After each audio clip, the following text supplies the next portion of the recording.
as well. So without further ado, Luke Hyams. Thank you very much, thank you. Good morning, everybody. So, thank you very much for that very kind introduction. Ladies and gentlemen, we are all under the influence, not just from last night's hospitality, from something far more intoxicating. And what we're going to do is we're going to have a little analysis of the current world that we live in, and then we're going to have some talent come and join us on the stage and look at things from their point of view. Now, where I'd like to begin is with a kind of idea of the world that we live in and the world in which the influencers have sprouted up. Now, I could explain this, but I thought it would be more interesting to let my favorite American YouTuber, Harry S. Plinkett, explain it in this short video.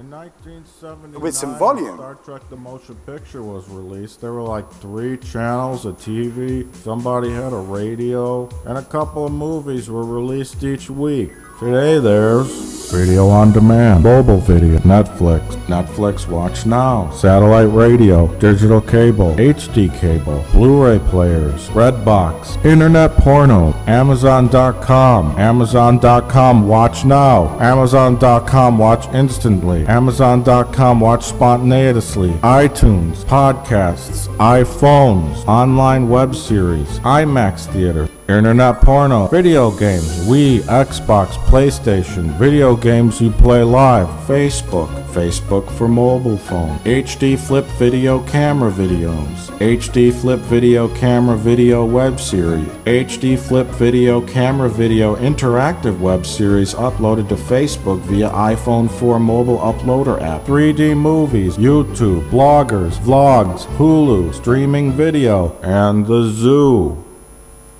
So there you have it. It's a crazy world out there. There is an incredible hyper-fragmentation, to use a very cheesy term, of media.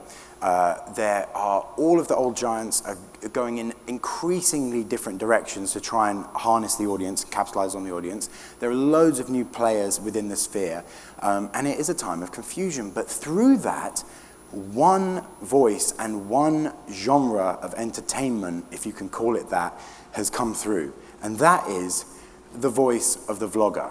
We are in a brand new age of authenticity where people are using readily available camera technology and social media sites to communicate with each other in entirely new and unprecedented ways, where young people are talking about their lives and telling stories about the things that are passionate to them directly to other young people that share those passions. They have an incredibly authoritative voice, these influencers, social celebrities, and what they've done is they have, with the use of hard work, built their entire careers through just being honest and relating with their audience. And what's really interesting is, although this is something that is incredibly popular on YouTube, we're finding that it is something that also spreads across the ever-evolving graph of social media sites. Now, unless you guys have just strolled in from ATF and were looking for that and not Digital Matters, YouTube, the whole idea of influencers is something that you're familiar with. But in case you're not, I just want to run through a little case study of my very favorite. Sit. Be set.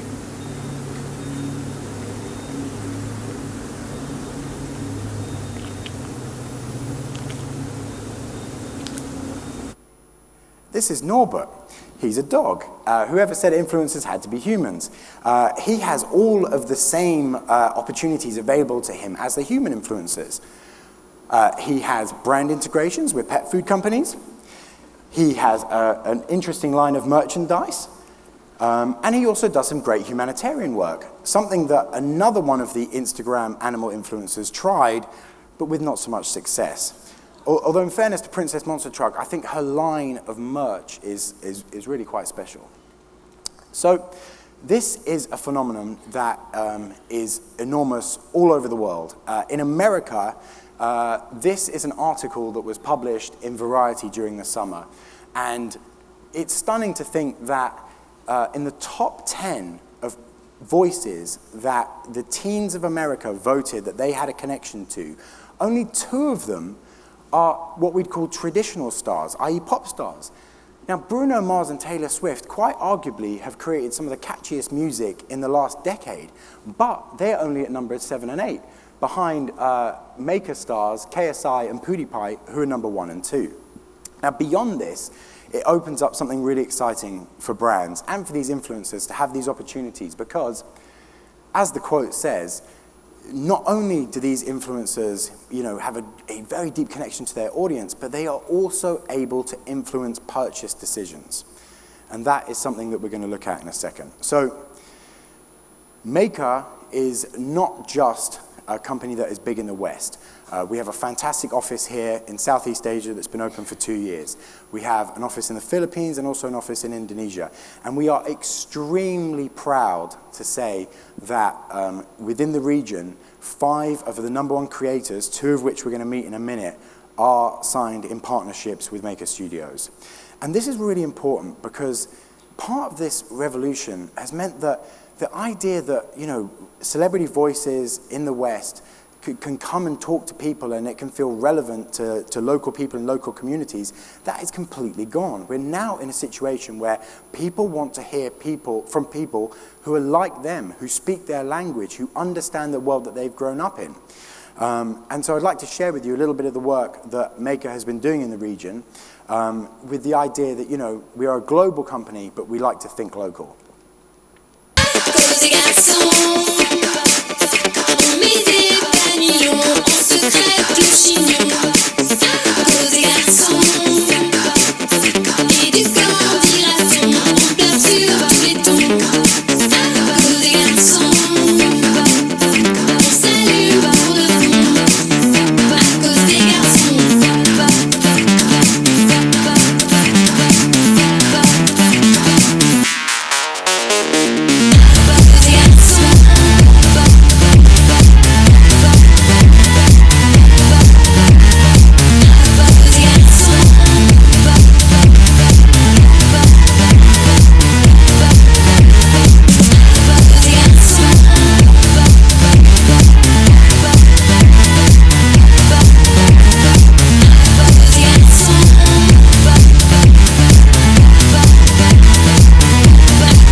So at the end there, 3 words flashed up, and those 3 words are the key creative principles that we at Maker Studios work to. The first of which is innovation. Now this is so incredibly important. If you as a brand or you as an influencer are looking to get into a partnership, it is definitely not the time to be doing something that you've already seen done a million times before. Right now, audiences are so used to just traditional brand integrations that if you try and do something that they've seen a million times before, you're just not going to get the kind of reaction that you're looking for. It's important when you're getting together to work on partnerships that you're thinking about what are the new ways to tell stories, what is the new technology you can use, and what are the new platforms you can harness to get your message across. Because if you want something to be noticed, it has to be new and different. An example of how we take this idea of innovation into the company, into the development of the stuff that we're already working with, is this, which is we're very, very, very proud to be in partnership with some of the most incredible Minecraft storytellers in the world. Now, when I was 14 or 15 years old, what I would do is I would sit and write really badly drawn homemade comic books. Young people today, they make characters and stories within the world of the Minecraft video game and then broadcast them to audiences all around the world who actually enjoy them every day and are massively tuned into these characters. So looking at this and trying to work on ways to innovate with our talent, we created a show called The Pixelarity, which is going to be debuting next March. And what happens there is that we've taken these characters that are already familiar to the audience on these channels, and we've made a brand new animated 3D series that kind of takes them out of the world of Minecraft and into an exciting new universe for its audience. Point number 2 is elevation, and this is so incredibly important. if you as a brand are going to be working with an influencer, you absolutely have to make sure that what you do is giving them a creative opportunity that they would not be able to do on their own. Okay? Like, that is the purpose of brands. Like, it's about, what we do at Maker is matching up, knowing our talent, knowing what they want to do next, knowing brands' objectives, and trying to match that together to make sure that we have a marriage of brand and influencer who are doing something that is exciting for the audience. I would like to now show an example of a video that allowed a group of makers, 6 in fact, to have an experience they never would have experienced without the help of this brand. I think it's a really good example.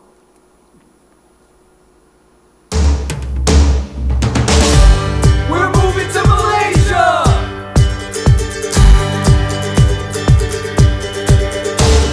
We're at the airport now. We're heading over to our apartments through this bus.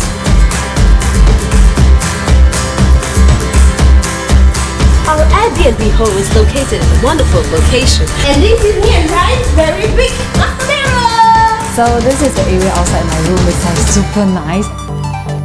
There's the living room, dining area, kitchen is the first floor, and the second floor there's 2 bedrooms, and on the third floor there's a huge master bedroom. Yeah! No, it looks crazy. Look at that. Woo! Look at these beds. I've only seen like a princess in there. Mr. Cancel is a canned food restaurant. They have a wide range of canned food for us to pick from. This was recommended to us by our host. I'm so glad we came despite the rain because Korea said we have to check it out. Shut up and drive. This is kuih kecaya. We call it in Malaysia, Malay name. This is perkedel. It's not easy to make that one. So you could do it? Yes, I can do it. I'm an old lady. Hey guys, look at this! Oh man, I wish every shoot was like this. Sticking with elevation briefly, I think it's worth mentioning that we partnered earlier this year with Branded to create a Maker Bootcamp. And that was a really exciting experience that saw us partner some international creators and local established creators with 30 brand new YouTubers so they could have an exchange of ideas and really to give those YouTubers a step up. Now, moving on from that, we're starting a brand new initiative in the new year called Make a Pilot Season, which sees us single out the 6 most prolific creators that came out of the bootcamp season, and we're going to challenge them to create 6 pilot episodes for brand new web series, which we will then choose one of those 6 to actually invest in and take to series. It's just another way of the things that we're trying to do to actually help elevate what our talent are doing for their audiences. Then this brings me to basic bitches. When the time we've spent in Singapore, it's very important, as I say, that we spend a lot of time with our talent and recognize when a talent is at a point where they deserve some individual investment. And we worked with a couple of guys called Moona and Hersey, and they are, I don't know, has anyone ever heard of Moona and Hersey? Good, some of you, more of you soon. So they are a twosome that have incredible guts, incredible testicular fortitude. They are so gutsy, it's unreal. And we identified that and decided to make a show with them where we would use their guts to help other people who had less confidence. And this is Basic Bitches. Hey guys, I'm Marsha. I'm an aspiring actress on my gap year before drama school, and I've got this really important audition coming up today. Right now you just look like garbage, but we need to bring the trash out of that. Usually people's online personas tend to be very different from their real life persona, right? But they end up to be like magnified versions of like their silliness online. So we've hooked Marsha up to audition for John Lim. Everybody who knows the who's of who has known and worked with John Lim. She seemed uncomfortable.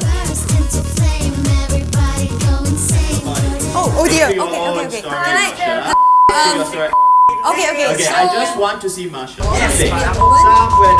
Okay, you know what? If they're not gonna go away, then let's just let it be a 4-person scene. Do I feel bad that we outshine her at this stage? No. So you can check that out on their channel in January, their YouTube channel. Now, finally, the third creative cornerstone that Maker use is celebration. And this is, again, really important. Celebration is a hold-all for the reaction that you feel when you make a video. Very, very simply, anything that we at Maker get involved in, we always have to make sure that the piece of video makes you feel something, whether it makes you want to laugh, makes you want to cry, makes you angry, makes you horny. Whatever it is, it has to provoke an emotion. It can't make you feel indifferent, because if it makes you feel indifferent, people won't celebrate it. And by celebrate, I mean like, share, and comment. And those are the things that make videos a success in today's day and age. So whatever you do, it has to have heart. Now, I'm going to stop nattering on, and I'm going to bring on some people who have absolutely identified the knack of making videos that people give a shit about. From Malaysia, I would like to bring Jennyboy TV onto stage. That's Jin and Ruben. And from Indonesia, let's have Edho Zell.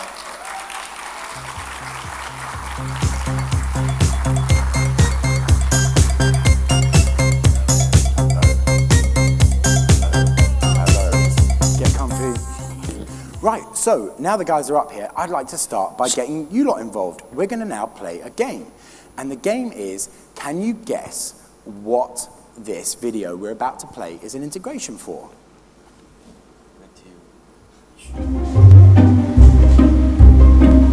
Oh, dude, nice pants, man. Shut up! Please insert ticket. Your fee is 1 ringgit. Whoa. Oh, damn it. I want to EDG, I want LTE. Post. Thanks. Again Come on, Ray. The service here, I tell you, is... Who do I complain to? The service here is like so bad. Come on lah. You can't stand this place lah.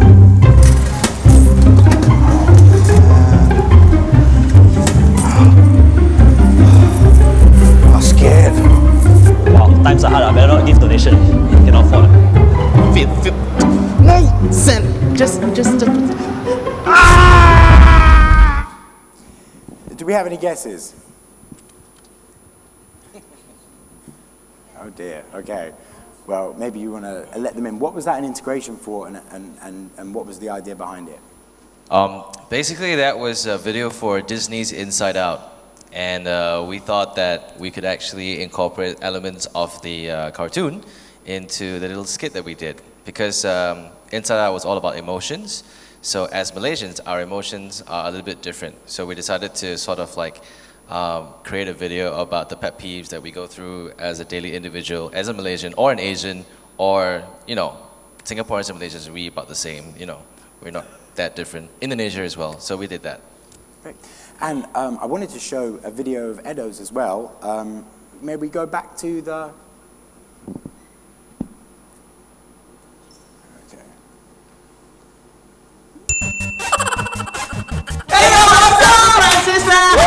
Kita dikirimin Asus yang Alhamdulillah. Jadi kita akan gunakan handphone ini untuk nelfon mantan ya. Untuk ikutan Asus Generation website di mana kita bisa ikutan lomba mengedit atau berkarya melalui inspirasi yang dikasih oleh Norbert. Yuk kita langsung ikut ke studio. Kira-kira bakal jadi seperti apa? Gimana Pak? Siap ya Pak? Oke. Lagi. Ya gitu. Ya tahan Pak, tahan Pak. Gunakan Photoshop, pilih fotonya, crop, gabungkan, voila.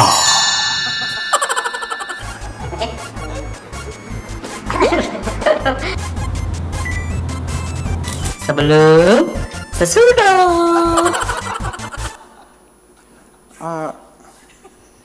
Edho, what were you doing in that woman's shower? I don't know. It just happened. So, I think everybody already know it's Asus phone, right? Oh no, I thought it was a Samsung. No, I already like put it like the products in front. So it's really fun to make. So basically, Asus want us to tell our audience to make a creation from the website. But the first brief is actually, please inspire people to make sculpture, paintings, or films based on the website. And then I think I don't think my audience will do sculpture, painting, or or those heavy art. So I'll just iterate it by using Photoshops, and I asked all of my audience to do it and post it on Instagram, and it actually worked very good. And what kind of a response did you see in terms of user-generated Photoshop sculptures?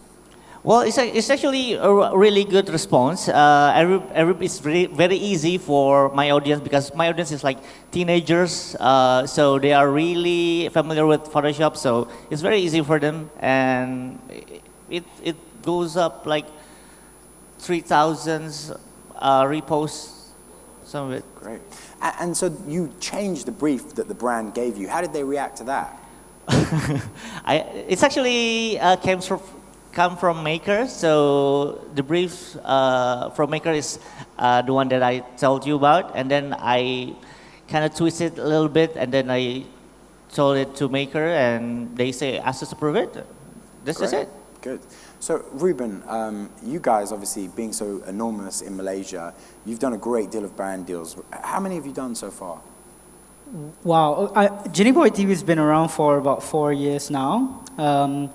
To date, I think we've done over 40 or so. Wow. Yeah. Okay. And out of those 40, can you name a high point, like a great working relationship that you had that is worth telling the folks about today? I think one of our first videos that we did, one of our first big brand deals was together with this brand called Ford.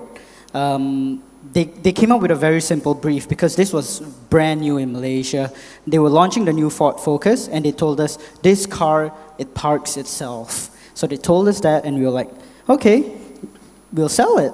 We'll feature it, and we did a video called Typical Malaysian Drivers because it's something everybody can relate to. I mean, most Malaysians. Yeah, Malaysians are very kind-hearted people, but when they're behind the wheel, they're crazy. So are Singaporeans too. The high point of it was, the brief was simple, feature the product. And we had total creative control. We did it like how we would do our usual stories. Our fans related to it, and it hit 1 million views. Amazing. Yeah. And so having creative control, like Jin, how key do you think that is to being able to deliver a really good product? I think that's the main key point that every brand has to understand, because when they come to our channel, some brands, I'm not going to say all brands, some brands think that they know what their consumers want to watch or what their consumers want to take back from their brand.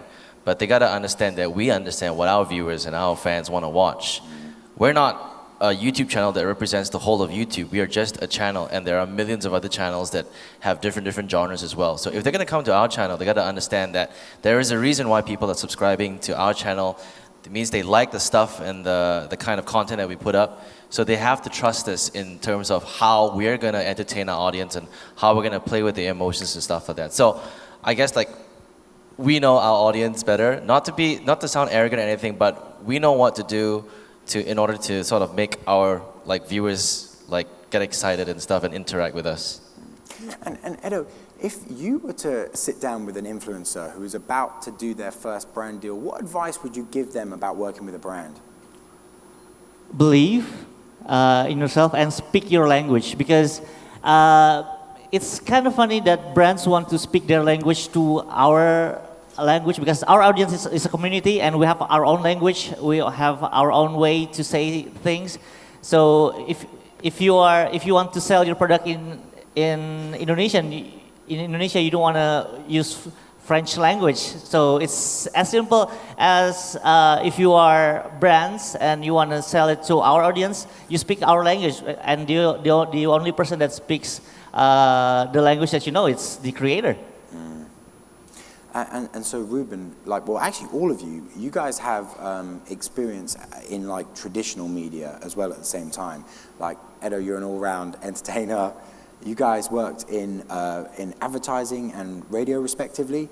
How would you kind of weigh up the impact of an advert on one of these traditional means versus a brand integration?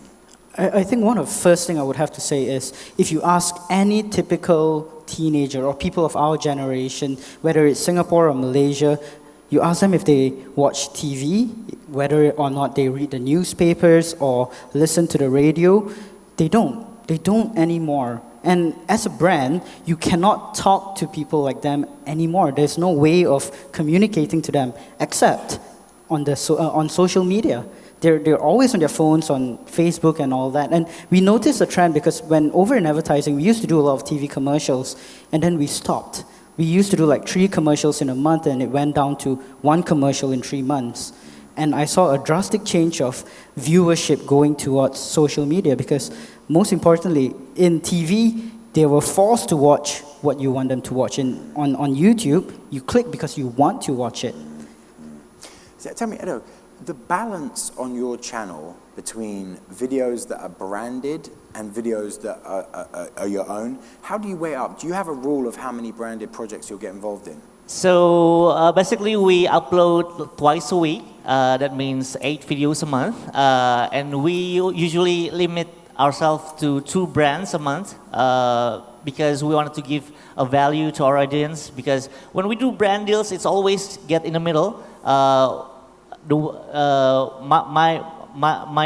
willing to give my audience my value and the brand's agenda. So we cannot meet in the middle. So we wanted to limit our brand deals, but it doesn't mean that when my audience see me on sponsored video, they'll hate it, because my channel is based on personality based. It's not content based. So they actually congratulate me when I have sponsors. They also congratulations, you got more money, please make more videos. It's like that. So we just want to give more values to our audience.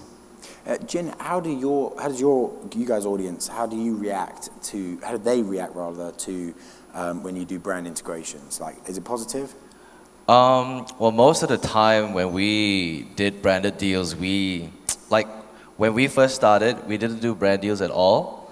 And when brands came to us, we turned them down because we were very protective of the story. Because they came to us with storyboards and said that, oh, we'll pay you 6 figures to upload this on your channel. And I said, why? Oh, because you have the base. So I understand that they want the base that we have. So when we took on our first ever client, it was a college, it was a university. They came to us and said, look, we have a budget of this much. Teachers' Day is coming. Write a story about teachers.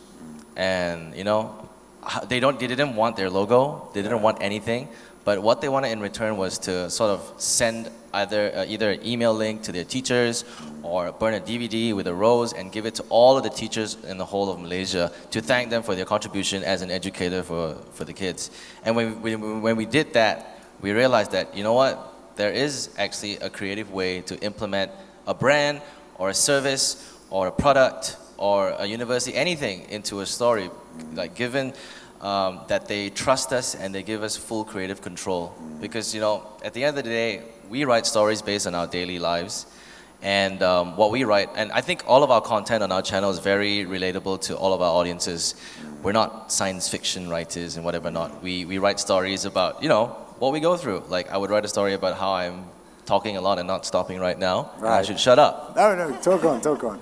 Now, when I was talking before, one of the things that's really important with Maker when we're meeting with brands to introduce you guys is making sure that we understand your creative aspirations, like where you want to take the channel next, what kind of videos do you think your audience want to see that brands can help provide. So I'd just like to ask you all starting with you, Edho, what would you like to do that's different on your channel that a brand could help with?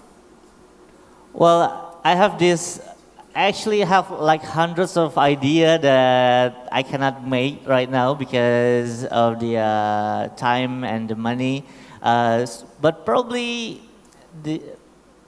it's 360 video of around blinking around the world. That's gonna be awesome. Blinking around the world. Yes. So it's just like me dancing in the middle, and then suddenly I go to Singapore, and then suddenly I go to Kuwait, and then go like everywhere around the world. It's gonna be, I believe, it's gonna be viral. If you know Where the Hell is Mad, it's kind of like that, but it's 360 video, so people can experience all the views, beautiful world. Okay, you heard it here first, everybody. Ruben, how would you like to continue creatively with brand help? Well, most importantly, I think the key word here is sustenance, because with the internet world, it just comes and go. just like that. I think what's important for us is to continue doing what we do best. And most, like we have a friend over in Malaysia who took on a branded deal, and in other words, sold out. He did what we call a straight up 30-second commercial on his own YouTube channel. The channel just... But he made a lot of money though. It's yeah, but... A lot of money. Like, yeah. We were like, what? We want that money. But yeah. So I think what's important for us is to find that balance, and so that we can continue doing what we do best and continue telling stories. Great. I wonder if we have time for any questions from the floor? Oh, it's on the... Oh, here we go. Oh, here, questions from the app even. Wow. How can influencers maintain their authenticity while working with brands? How is the church and state separated in this new realm of advertorials? Well, honestly, I think, especially for social media influencers, it works perfect with us, because why? When we share our live stories, it's not just on YouTube itself. We share our live stories on all our social media, from Facebook to Instagram and all that. What we eat, what we are wearing, OOTD and all that. And that's our authenticity, in the sense of we believe in that brand because we actually use it in our daily lives. We are not just paid to appear with a commercial and like, buy this, you know. It's something that we actually use. Good, so believing in it is important. I think the best thing about being a YouTuber is you can choose what brands you want to work with. So if you don't like the brands, or if they put too much pressure on selling, we just say no, and we'll keep creating other contents. Cool. Next question. How do you measure the success of your branded videos? Is there a benchmark set by the brand? What is the kind of thing? Is it views? Is it likes? Well, most of the time, when a brand comes to us, they say the magic word, "Hi, I want a viral video." And our response is simple. If we knew how to make a viral video, we wouldn't need a brand, because, you know, AdSense, you know, and stuff like that.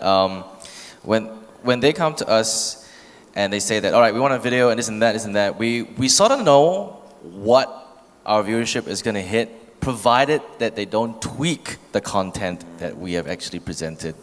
Our most recent video that we just uploaded, we presented a storyboard and we said this particular scene is gonna basically have a lot of people talk about it, because it's the most talked about topic in gaming. And they said that, oh, we want to protect our brand image, we don't want to have any... what was this topic? Dota. You know Dota? Yeah, right. Dota? So yeah, it's very simple. Gamers, I'm not sure if any gamers in the audience. So there are different countries. You got Americas, oh, that's one gamer over there, good. We don't play Dota. We have no knowledge about Dota. We spend hours and hours playing a game, clicking the wrong side of the mouse to try and understand what we were trying to do. And we sort of like understood that there was this rivalry between countries, especially between Malaysia and the Philippines, because they would be keyboard warriors and they'll be shouting at each other through the keyboard. And that's where we wanted to, we did our research, we wanted to create a scene called the Pinoy, which he obviously has a Filipino accent, but it's all out of comedy. But the brand didn't want to have that scene in because they didn't want to offend anyone or anything. We totally understand. But when we create content, we know our audience, and we know our audience are not going to be like, oh my God, you guys are racist and whatever. We know that they're not going to do that. And we told them that if we don't put this scene in, the top comment is going to be, where is this scene? And true enough, when we released it, the top comment with a few thousand likes was, where is the Pinoy? So yeah, it could have done a lot more, but I mean the videos. I mean, go and watch the video. You guys will see it. Yeah. And so, did you show it to the brand afterwards? No. Comments? No. We don't want to go to the brand and say, look, we told you so. I mean, like, we're really happy that they're working with us. They don't set a certain benchmark in success, but you know, most of the time when we pass 100,000, you know, it's like, oh, all right, we got 100,000 views, and they're really happy about it, because we always do a 360 campaign. Instead of just YouTube, there's Instagram, there's Twitter, there's Facebook, there's now Snapchat, and we give everything back in support to the video and also in support to the brand. Cool. Now, let's have a little hypothetical situation here. Ruben, I'll hit you with this one. Imagine I work for a brand, and I have the choice of either working with either of you guys, or I have the opportunity to go and work with a lesser YouTuber with less subscriber numbers and buy views on top. What kind of advice would you give me if I'm thinking of not working with you guys and going the smaller YouTuber buy views route? I think this is something that we experience on a daily basis. Often you'll see this kind of videos on YouTube where it has like 2 million views but 20 likes and 2 comments. The first comment is probably like a spam comment, like another discount ad or something. And I think that's just artificial. I mean, yes, fine. As a marketing manager, you hit your KPI of like 1 million views, but whether or not it worked, it could be a 30-second ad and people just skip within the first 2 seconds. So the difference between working with YouTubers like us or content creators like us is that we have that interaction with our audience. We're real, we're genuine. Yeah, people choose to watch the video. People didn't choose to skip the video. I mean, that's the problem that we're having right now. Agencies will come to us and say, oh, you guys, no, we don't need you. I've got a brand. Oh, you want 1 million views? Okay, cool. What do you want? Cool. They'll get a production house. And they go, all right, they came out with a storyboard. Oh, you want your brand to be mentioned 50 times? Okay, cool. All right, there. All right, and all right, upload it on YouTube. It's like, oh, the views aren't doing well. It's okay, we'll buy ads. Million, boom, KPI met. And that's where the agencies are going to say, oh, why do we need these guys? We can get 1 million views. So that's what we're facing right now. But nobody cares. Yeah, basically, but I want to point out that working with lower subscribers channels is not a bad thing. It's actually, if you are choosing a YouTuber to work with, it's actually about collaborating your image, your brand image, and with the YouTuber's image. So if I was proposed to do a cigarette ad or a beer, we wouldn't take it because it will be confronting our image. So yeah, you can work with lower subscriber count, but just make sure that you have the same image and don't buy views because it's like lying to yourself. Yeah. You see it's good, but it's not actually good. It's like plastic surgery. Yeah. Right. Great. Well, gentlemen, thank you very much. Thank you. A round of applause for the guys. Thank you very much. All right. Thank you. All right. Bye-bye. Just get the mic to that.